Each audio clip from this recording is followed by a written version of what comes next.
This is the Sunshine M's podcast, and I am your host, Emily, but you can call me Ems. I don't know about you, but this week has been a rough one. Last week I had nothing to do with my body for April's series. I heard from you guys loud and clear that this is a topic that you want to hear and that you can relate to. And for that, I am sorry, but I'm glad that you feel less alone. I know I do. Last week I talked about control and how it felt like I needed to control my body in order to love it. And that didn't work out well, did it? This week, I will be talking about body image through the lens of validation. And girl, buckle up because this is a good one. For those of you who don't know, I grew up on the chunkier side, and the moment I lost weight, I got validation from every single person in my life ever. I immediately got a lot of compliments from people who didn't know me, people who did know me, and they were all like, "Wow, Emily, congrats. Like, wow, you look so great. Um, Keep it up." Little did they know that I was doing something that was completely wrong, but no one wanted to talk about that. No one really understood that that was what I was doing because I started at a larger size. And then when I lost weight, I wasn't on death's door.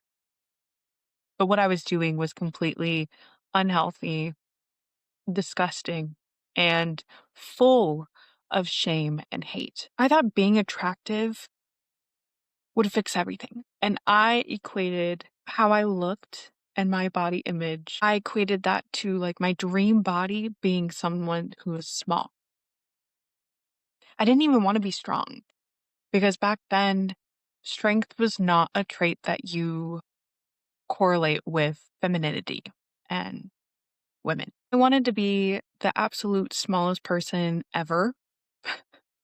And I can laugh about it now because now the idea of being the smallest person ever makes me sick because I am built like I am dense. I am a unit.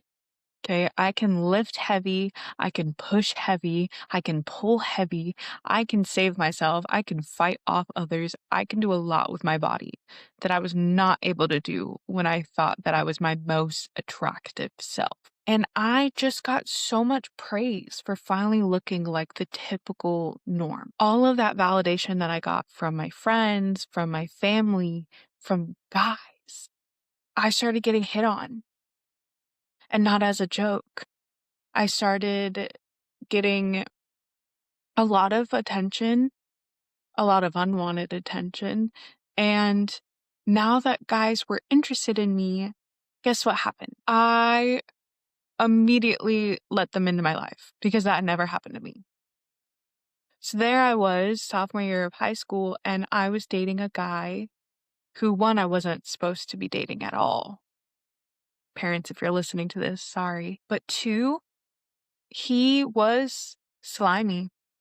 He encouraged my poor behaviors because I'm supposed to be smaller than him. He gave me so much attention and validation when that was all I craved at that age. And that led me into situations I didn't want to be in, but I did allow and did continue because I wanted him to like me.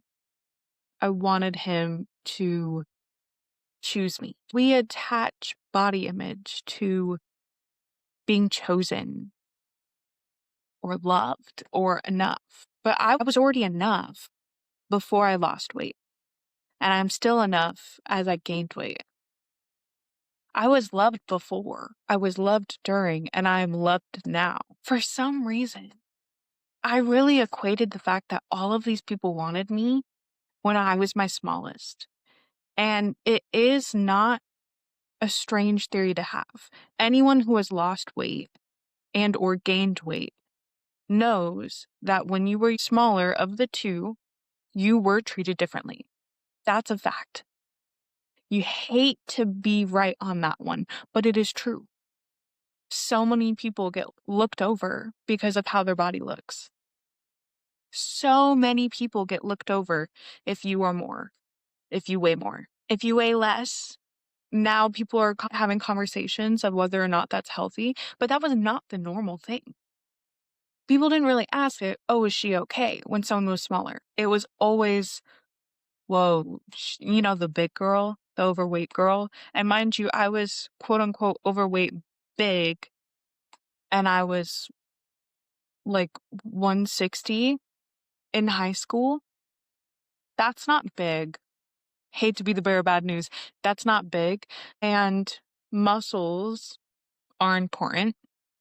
So that's crazy to correlate weight with absolute health. And don't even get me into BMI because I don't have the energy to get into that conversation right now. Just know BMI can suck it. We equate beauty to worth, but that is not true. Your worth does not change by how you look. When I looked, quote unquote, the most stereotypical beautiful, my worth did not change when I gained weight or stopped putting so much effort into putting hours of makeup on my face. My worth did not change at all. I am still a great person. I still have a lot of attributes. I am still giving value to the people around me. I'm still changing lives and putting my best foot forward and working my ass off. My worth does not change based off of whether I am pretty or not. And I wish we talked about that more. I mean, I wanted attention. I am the youngest child, and my parents got a divorce when I was 6. And my older sister was a teenager, and she was going through it heavily, rightfully so. And I felt the need to take on this role that I was going to be the sunshine. I was going to be happy and do cartwheels and distract people from fighting. And I was going to take up attention to be comedic relief. And I took that role on really quickly. But I continued that on for my entire life. Because I was larger, comedic relief just made sense. So no one really looked at me as someone they wanted to date or someone they wanted in their life besides comedic relief. If I was crying, whoa, that's outside of your role. You're supposed to just be funny here, or you're supposed to be dramatic, or you're supposed to be this and that. But I was more than that. We all are more than that. We are all more than the roles that we put on ourselves or on others. I wanted compliments, but all the compliments I got were, "You're so funny, you're so smart, you're so cute. You look like you give a good hug," which is a crazy, crazy compliment. And you know who you are for saying that. You suck. I didn't get compliments like my friends did. I mean, all of my best friends are fucking gorgeous, like drop dead model type gorgeous. And I constantly was getting completely different compliments than they were getting. I mean, one of my best friends, she literally looks like Zendaya. So it's really hard to equate what she deals on a day-to-day life versus what I deal. How people actively avoid me or come up to me just to talk because they think I am a great listener versus where she's constantly getting catcalled and flirted with, and men are gross, okay? But I just wanted approval. Like, I just wanted to be chosen and picked. And so when guys did pick me, I was willing to look past every single red flag to ever exist. You hate my body? That's okay, I'll change my body. Oh, you think girls who wear makeup are bad? Okay, I'll stop wearing makeup. Like, I just wanted someone to look at me and be like, yup, I like her. I want her. She's mine. I want her to be in my life. But I didn't get that. And when I did get it in any quantity, I ran with it. Despite what I actually wanted, despite what fueled me, what gave me life, what gave me joy, what gave me happiness, it didn't matter. Because finally someone picked me and no one picks me. And not to be one of those pick me girls, but like no one did. And so when they did, I was like, hell yeah, I'll change everything about me. Well, you don't like that type of music? I don't either. Huh? That's just not cute. It's not cool. I abandoned myself time after time just to fit into this small mold that someone would want. Ew. And it doesn't help that social media really fuels that. You'll see people who are absolutely stunning and they will pop off, they will go viral, and they will do nothing. They'll say one word, they'll do one video, and they will go viral. Instead of just seeing people for what they look like, how about we start equating people to what they give, what they do, who they are? Don't get me wrong, I'm fucking stunning. I'm hot as hell. I'm gorgeous. I'm a baddie. Okay? Like, I'm a little Miss Sunshine, but I am cute. Okay? I am beautiful. But it's so hard to see that. And it's so hard to accept that because any compliments that I did get were fake. And they weren't real and they didn't care and they had intentions behind it that were gross and disgusting and not for me. So it's really hard to finally feel accepted or cared for or chosen when I was constantly being pranked or tricked or told, like, yeah, you're so beautiful, you're so beautiful. Oh, you don't want to sleep with me? Why would you not want to sleep with me? I literally said you're beautiful. Well, you're not even that beautiful, whatever. Like, fuck you. You're a fat. You're a cow. You're a whale. Huh? That's what I have had to deal with my entire life. Even at my smallest, people only wanted to be with me for who I was and not who I am. Not what I had to give, but oh, she's a cheerleader. Oh, she's super nice and she's a cheerleader and she's a cheerleader and she's a cheerleader. Girl, what? Don't get me wrong. I'm a cheerleader on and off the mat. That's just the kind of person I am. You're so focused on what I am in society versus who I am as a person. Oh. But I didn't see it that way. Guys saw me as a challenge to conquer rather than a beautiful person who cares with her whole heart. They didn't care about who I was as a person at all. So it was really hard not to equate worth with looks. And we all feel like our moods depend on how we look that day. Like, I look stunning, okay? I look so good. And my mood is pretty high. And there are days where I look like I have been in bed all day, and I have been. And my mood is in the dumps, for sure.